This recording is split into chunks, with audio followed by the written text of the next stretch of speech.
বাংলাদেশ দল প্রস্তুতি নিচ্ছে অস্ট্রেলিয়া সিরিজের জন্য, কিন্তু এসবের মাঝেই কি চলছে দেশের ক্রিকেটে। 3 অধিনায়কের তথ্য থেকে সরে এসে 2 অধিনায়কের তত্ত্বে ফেরা, বিপিএল, দেশের ক্রিকেট সব মিলিয়ে কথা বলবো সেকান্দার ভাইয়ের সঙ্গে। সেকান্দার ভাই, 3 অধিনায়কের তথ্য থেকে সরে আসতেছে বাংলাদেশ ক্রিকেট বোর্ড। যদি সব ঠিক থাকে, আমরা একটা রিপোর্ট দেখলাম ক্রিকবাজে, লিটন দাসের হাতে ক্যাপ্টেন্সি উঠতে যাচ্ছে, মেহেদী হাসান মিরাজকে সরিয়ে দেওয়া হচ্ছে। হুট করে এই সিদ্ধান্তটা কেন এলো, বা আপনার কাছে কি মনে হয়? হুট করে সিদ্ধান্ত আমার কাছে মনে হয় না। রেজিম চেঞ্জ হওয়ার সঙ্গে সঙ্গে আপনার এই সিদ্ধান্ত হয়তো কার্যকর হয়ে গিয়েছে, কিন্তু সে ইমপ্লিমেন্ট করতে পারে নাই মাঠে। সেই জায়গা থেকে আমার কাছে মনে হয় যে যদি আগের বোর্ড থাকতো তাহলে মিরাজই ডমিনেট করতো এবং একেবারে শেষ পর্যন্ত তিনি এই জায়গায় ক্যাপ্টেন থাকতেন বিশ্বকাপ পর্যন্ত। কিন্তু যখন রেজিম চেঞ্জ হয়ে গেছে, নতুন বোর্ড এসছে, তামিম ইকবালরা এসছেন, তখন থেকেই আমার কাছে মনে হয় যে এই পরিবর্তনের বিষয়টা সামনে এসেছে এবং সেটা স্থগিত থাকায় এখন চূড়ান্তভাবে হয়তো রূপ পেতে পারে। তবে কেন পরিবর্তন করা হচ্ছে, কী কারণে পরিবর্তন করা হচ্ছে, সেই ব্যাখ্যাটা যদি থাকে তাহলে কিন্তু ভালো হয়। না হলে মানুষ কিন্তু নানাভাবে দেখবে যে মিরাজকে তারা আগে থেকেই পছন্দ করে না বা অপছন্দের কারণে তাকে সরিয়ে দেওয়া হচ্ছে।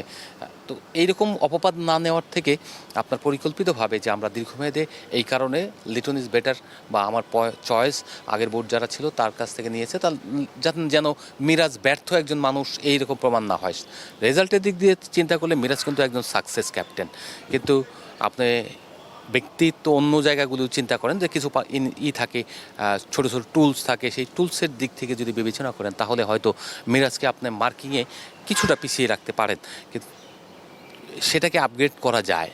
ক্যাপ্টেন, যদি কোচ, প্রেসিডেন্ট প্লাস আদার্স যারা থাকে, টিম ম্যানেজমেন্টের যারা সদস্য হয়, তারা সবাই মিলে ওইটাকে আপগ্রেড করে দিতে পারে, তার উন্নতির জায়গাটা তৈরি আনতে পারে। অনেক নর্মাল ক্যাপ্টেনই কিন্তু দেখেছি আমরা পরবর্তীতে খুব শার্প ক্যাপ্টেন হয়েছে। এবং যদি আপনার চিন্তা করেন, প্রথম দিকে ওয়েস্ট ইন্ডিজের যে ক্যাপ্টেন ড্যানিল স্যামি কিন্তু ওই মানের ক্যাপ্টেন ছিলেন না প্রথম দিকে। তিনি যখন ক্রাইসিস মোমেন্টের দায়িত্ব নিলেন, সেই দায়িত্ব থেকে তার সরে আসতে হয় নাই বা বোর্ড সরে যায়নি, তার উপরে কিন্তু আস্থা রেখেছিল এবং পরবর্তীতে তিনি খুব সাকসেস একজন অধিনায়ক ছিলেন এবং ওয়েস্ট ইন্ডিজকে 2বার টি-20 বিশ্বকাপ উইন করিয়েছেন, অন্য ফর্মেটে না পারলেও। তো সেই জায়গা থেকে আমরা বলবো যে মেরাজকে যদি আপনি সরিয়ে দেন তাহলে এখনই সরান এবং ডিলে করবেন না। আর যদি ডিলে করেন তাহলে পরবর্তীতে 2023 সালের বিশ্বকাপে যা হয়েছে সেরকম একটা পরিস্থিতি তৈরি হবে এবং আমরা চাই না এরকম একটা পরিস্থিতি তৈরি হোক। 5+ স্টার রেটিং প্রাপ্ত দেশের সর্বোচ্চ বিদ্যুৎ সাশ্রয়ী ওয়ালটন এসি, স্মার্ট কমফোর্ট এখন নেক্সট লেভেলে। বাংলাদেশের ক্রিকেট একবার সাফার করেছে, বিশ্বকাপে ব্যর্থ হচ্ছে। বাংলাদেশ কিন্তু বিশ্বকাপ ওরিয়েন্টেড দল কখনোই ছিল না, বারবারই কিন্তু হোঁচট খায় বিশ্বকাপে, যে কারণে বাংলাদেশ হলো বাইলেটারাল সিরিজ বেস দল এবং তারা সবসময় চিন্তা করে যে এই সিরিজটা আমি ভালো খেলে কৃতিত্ব নেব। এবং কৃতিত্ব নিতে গিয়ে আজকে থেকে পাপনদেররা যেমন বিশ্বকাপ ওরিয়েন্টেড করতে পারেনি, যে কারণে ব্যর্থ হয়েছে প্রতিটা বিশ্বকাপে। 19 সালের যে দলটা ছিল, যদি বিশ্বকাপ ওরিয়েন্টেড সমস্ত প্ল্যান থাকতো তাহলে 19 সালে বাংলাদেশ বিশ্বকাপের সেমিফাইনাল পর্যন্ত খেলতে পারতো, ফাইনালও খেলতে পারতো।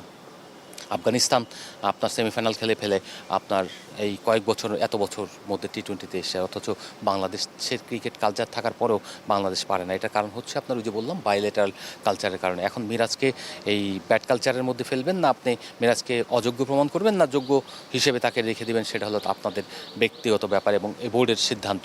সেই জায়গায় থেকে বলবো যদি লিটনকে অধিনায়কত্ব দেন, সেটাও মিরাজের সঙ্গে যেন মানে খুব আন্তরিকভাবে আলোচনার মাধ্যমে যে আমাদের এই প্ল্যানের মাধ্যমে যেতে চায়।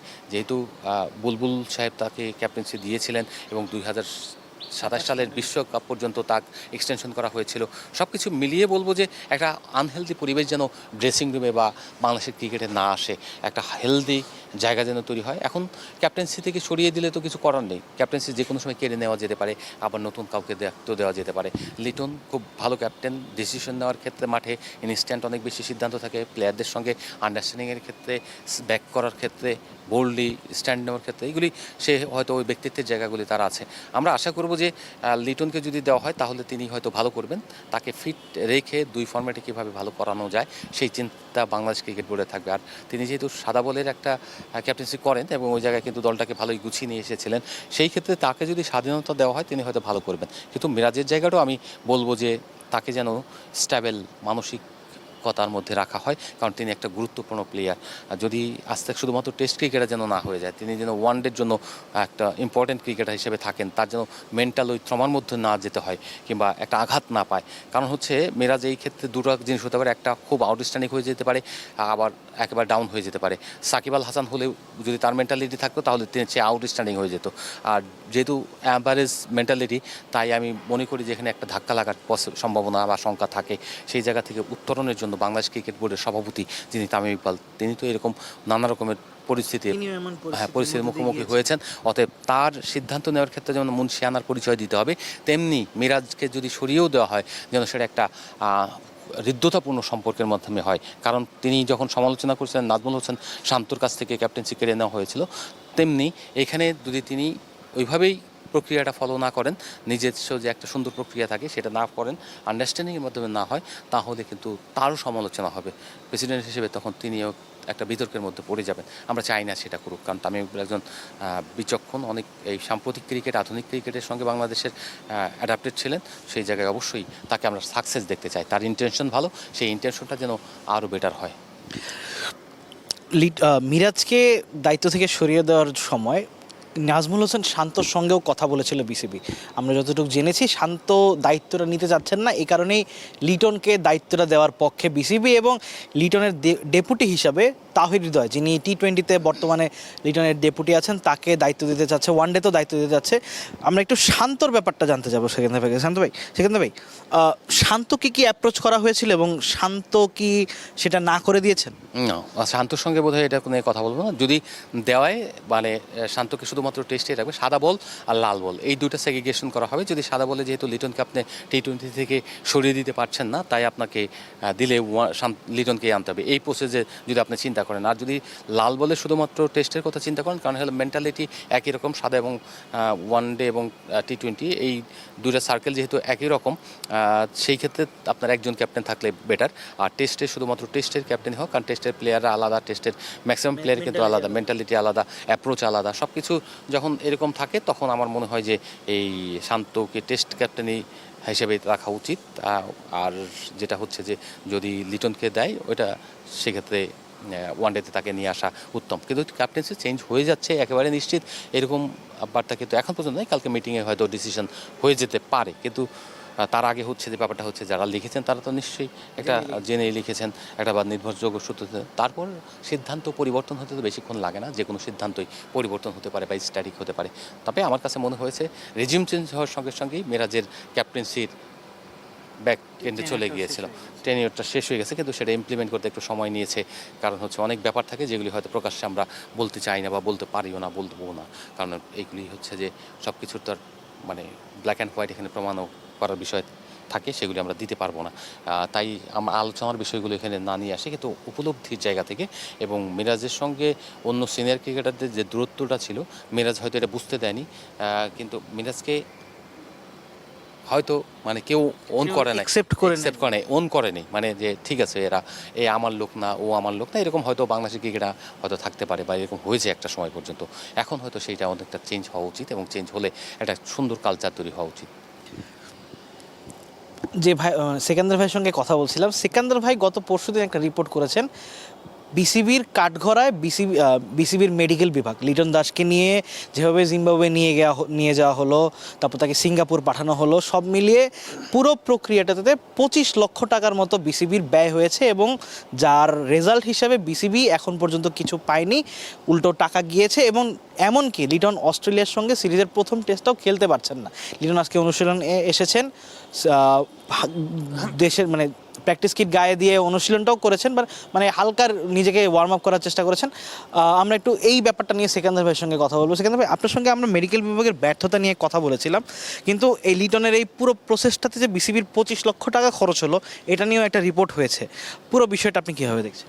দেখুন, যে জিনিসটা আমি প্রথমে কিছুক্ষণ আগে আমি একটা টক শোতে ছিলাম, তো সেই জায়গাতে আমি একটা জিনিস বলেছি যে যখন একটা জিনিসের কোনো প্লেয়ার কমপ্লেন করে যে তার পেইন, তখন তাকে ফুল রেস্টে পাঠানো উত্তম এবং তাকে কোনো ধরনের অ্যাক্টিভিটিস না করতে দেওয়া উত্তম। কারণ কাপ মাসল হলো এমন এক জোন যেখানে আপনি যখন হাঁটতে যাবেন ফুল প্রেশারটা কিন্তু কাপ মাসলে পড়ে। যখন আপনার কাপ মাসলে ইনজুরি থাকবে তখন সয়েলিং হবে, মানে রক্তক্ষরণ হবে। রক্তক্ষরণ ভিতরে লাল একদম টকটকে দানা, ওখানে রক্ত রস যেটা আছে সেখানে জমা হবে এবং সেই জমা হওয়াটা আপনার পেইন তৈরি করবে এবং ওখান থেকে আপনার স্বাভাবিকই থাকবে না, একটা সময় টিয়ার আরও বেড়ে যাবে কিংবা থেতলে যাবে। সেই জায়গাগুলো থেকে আপনার যারা স্পোর্টসম্যান এই বিষয়গুলো তারা কিন্তু বোঝে, তারা এইসব প্রক্রিয়ার মধ্য দিয়ে এসেছেন। বিংয়ে স্পোর্টসম্যান আমি এটা বলতে পারি যে এরকম হয় এবং সেটা লিটনের ক্ষেত্রে হয়েছে এবং লিটনকে ওই সময় অ্যাক্টিভিটিস করিয়েছে কারণ লিটন খেলতে যাবে, তাকে রানিং করতে হয়েছে, তাকে জিম করতে হয়েছে কিংবা আদার্স এক্সারসাইজ করতে হয়েছে। তাকে ফুল বিশ্রামটা দেওয়া হলে 15 দিন বা 1 মাস, তাহলে একেবারে 100% ফিট হয়ে এখন যেতে পারতেন। এখন তাকে যেটা করা হচ্ছে যে সোয়েলিং কেন হয়েছে, অনেক সময় রক্ত জমাট বাঁধতে দেরি হয় নানা কারণে, যে কারণে তার থেরাপিটা যেটা হচ্ছে যে থেরাপিকে বলে আপনার প্ল্যাটিলেট থেরাপি। প্ল্যাটিলেট থেরাপি মানে হচ্ছে প্ল্যাটিলেট কাউন্ট যদি বেড়ে যায় তাহলে রক্তটা তাড়াতাড়ি জমাট বাঁধবে, ওইটা রক্তরসটা জমাট বাঁধবে, যে কারণে জমাট বাঁধলে ওখানে স্বাভাবিক জায়গায় চলে আসবে এবং তার এই পেইনটা ওখান থেকে রিমুভ হয়ে যাবে এবং পেইনটা ফ্রি হয়ে যাবে। পেইন ফ্রি হওয়া মানে মাসলকে স্ট্রং এক্সারসাইজ করে মাসল স্ট্রং করে ফেলবেন, আপনি খেলতে পারবেন। তো এই যে ওই জায়গাটাই হলো ফিজিও এবং বিসিবি মেডিকেল বিভাগ যারা দেখেন তাদের ব্যর্থতা, যে তারা প্লেয়ার কমপ্লেন করার পরেও তাকে প্র্যাকটিসে রেখেছেন। রিহ্যাবে মানেই না, রেস্ট হলো সবচেয়ে বড় উত্তম হিলিং প্রক্রিয়া। তো সেটা হচ্ছে আমাদের যখন আমরা বিকেসিতে পড়তাম তখন আমাদের 7 থেকে শেখাতো রাইস ট্রিটমেন্ট, মানে আর এ রেস্ট, হ্যাঁ, আর তারপরে আইতে আইস, তারপরে সিতে কম্প্রেশন, আর একটা হলো এলিভেশন।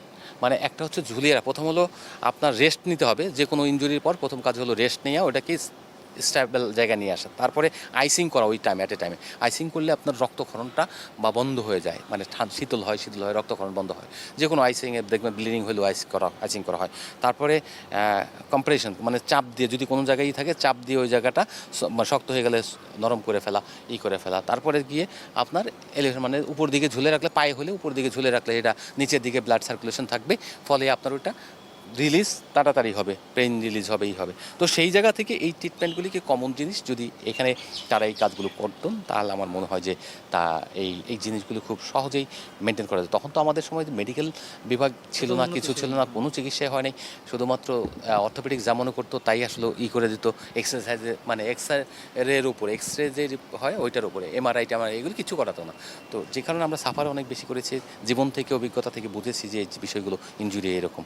এই জন্য ওই জায়গাটায় ফিজিও প্লাস মেডিকেল ডিপার্টমেন্ট ভুল করেছেন এবং ভুলের কারণে এরকম হয়েছে। আর একটা জিনিস আপনি বললেন, যদি শুধুমাত্র লিটন নয়, আপনার অন্য যে প্লেয়ারগুলির কথা চিন্তা করছেন, হ্যাঁ, তাদেরকে যেটা হচ্ছে যে আপনি যখন টানা কিছু সিরিজ খেলে ফেলবে, টানা ব্যাক টু ব্যাক সিরিজ, মানে রেস্টের পর্যাপ্ত সময় নেই, বিশ্রাম পায়নি, ওই সময়গুলিতে করতে হয় কি, ওই সেট আপটাকে 2-3টে সিরিজের পরে সেট আপটাকে একদম রেস্টে পাঠিয়ে দিতে হয়, যে পরবর্তীতে শুধুমাত্র এক্সারসাইজ করবে, ওয়েট ট্রেনিং প্লাস বডির প্রতিটা মাসলকে আপনি স্ট্রং করবেন। সেই কারণে সেইভাবে আপনি ওই জায়গাটা করা উচিত ছিল, যে কারণে ওইটা করা হয়নি বলে কিন্তু তারা দেখবেন হ্যামস্ট্রিং ইনজুরি হয়েছে দুজনের, আর একজনের সাইড স্ট্রেন হয়েছে। পুরো এই প্রক্রিয়াটা এখন যারাই ম্যানেজমেন্ট করেন, যারা এই টিম সিলেকশন প্রক্রিয়া থাকেন, তাদের দায়িত্ব এগুলি, বাদবাকিটা তো ধরুন আমাদের না, আমরা এটা বলতে পারি। তো সেই জায়গা থেকে আমি বলবো যে তাদের এই জায়গায় লুফল্ট ছিল ব্যাকগ্রাউন্ড, যে কারণে আমি যতটুকু জেনেছি যে ক্যাপ্টেন কিন্তু সিলেক্টরদের সঙ্গেও মানে একটু হয়েছেন, রুষ্ট হয়েছিলেন। তো সেই জায়গা থেকে বলবো যে ওই জায়গাটায় মিস্টেক ছিল, কমিউনিকেশন গ্যাপ ছিল। শেষ যে বিষয়টা নিয়ে আমরা কথা বলবো, বিপিএলকে ঘিরে প্রতি বছর নানা বিতর্ক তৈরি হয়, নানা সমালোচনা হয়। সেই সমালোচনাগুলো এবারের বোর্ড চাচ্ছে না, তারা চাইছে যদি গ্যাপ দিয়ে হোক, 1 বছরের বিরতি দিয়ে হোক, সেভাবে হোক, নতুন করে তারা বিপিএল শুরু করতে। আজকে একটা রিপোর্ট হয়েছে, সেখানে বলা হয়েছে বিপিএলকে তারা নতুন রূপে ঢেলে সাজাতে যাচ্ছে। আমরা একটু সেকেন্দার ভাইয়ের সঙ্গে কথা বলবো, বিপিএলটা আসলে কি মডেলে আসতে যাচ্ছে বা আসতে পারে। সেকেন্দার ভাই, এমন কি হতে পারে যে বিপিএল আমরা 1 বছর নাও দেখতে পারি? দেখুন, তামিম ইকবালকে তো এখানে জয়েন করার পরেই, মানে প্রেসিডেন্ট হিসেবে, তখন বলেছিল বিপিএলটাকে তারা রিফর্ম করবে, যেন যত রকমের এখানে দুর্নীতির কথা আসছে, অনিয়মের কথা আসছে, সেই অনিয়মগুলো, দুর্নীতিগুলো আপনার একপাশে সরিয়ে রেখে খুব ভালোভাবে যেন একটা টুর্নামেন্ট করা যায়, এটাকে পেশাদারি কাঠামো দেওয়া প্লাস এটাকে বাণিজ্যিক মডেল হিসেবে প্রতিষ্ঠিত করা যায়, রেভিনিউ শেয়ার করা যায়, সব কিছু সেইভাবে তিনি চিন্তা করেছিলেন এবং সেইটা কিন্তু অতীতের ব্যাপার। এখন যারা বলছেন যে এই বিপিএল, কেউ হয়তো বলছেন ওনাদেরকে যে বিপিএল থাকবেই না এমন চিন্তা করছে, বিপিএল না, তামিম ইকবাল একটা ইমোশনাল জায়গা থেকে বলেছেন যদি আমরা না করতে পারি, না করতে পারার কোনো কারণ নাই, আমরা যদি ফ্রেশলি না করতে পারি তাহলে টুর্নামেন্ট না করাই ভালো। এটা হলো প্রাসঙ্গিক প্রসঙ্গ এনেছিল। তামিম ইকবাল কিন্তু এটাকে লুক আফটার করছেন এবং তার সঙ্গে ফাহিম সিনহা করছেন এটার সঙ্গে, এবং তারা যখন বলেন যে এটা বেটার ওয়েতে আমরা করব, 1 বছর প্রয়োজন বোধে গ্যাপ দেবো, যেহেতু তারা মাত্র বেশি দিন হয় না ক্ষমতায় এসছেন, নির্বাচন করে 3 মাস 3.5 মাস হয়, তো সেই জায়গা থেকে তাদের যেটা হচ্ছে যে একটা বিপিএলের মতো টুর্নামেন্টকে যদি একদম রিফর্ম করতে চায়, একদম পরিষ্কার ক্লিনভাবে পেশাদারিত্ব কাঠামো আনতে হয়, তাহলে 1 বছর সময় নিতে হয়। তো সেই জায়গায় তারা এই সময়টা নিতে পারেন যদি এর মধ্যে ভালো কোনো ফ্র্যাঞ্চাইজি পেয়ে যায়, যেমন তাদের হাতে অলরেডি 3টা ফ্র্যাঞ্চাইজি রয়েছে, আর তিনটা ফ্র্যাঞ্চাইজি, ফরচুন বরিশাল, একটা বসুন্ধরা, আর একটা হচ্ছে মানে যেটা রংপুর, আর একটা হচ্ছে আপনার এই যে রাজশাহী যেটা আছে, হ্যাঁ। তো এই 3টা ফ্র্যাঞ্চাইজি রয়েছে, আমার মনে হয় রাজশাহীর ওনারাও থাকবেন এখানে, ওনারা খুব পেমেন্ট সব কিছুর দিক দিয়ে ভালো।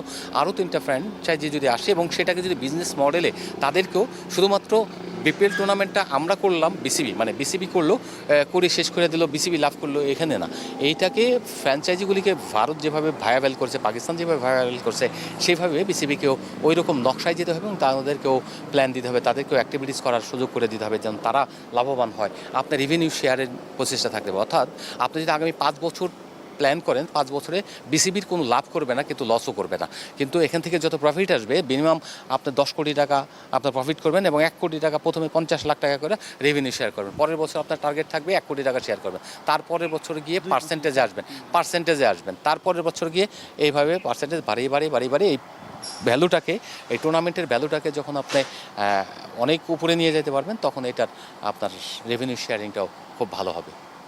অনেক ধন্যবাদ।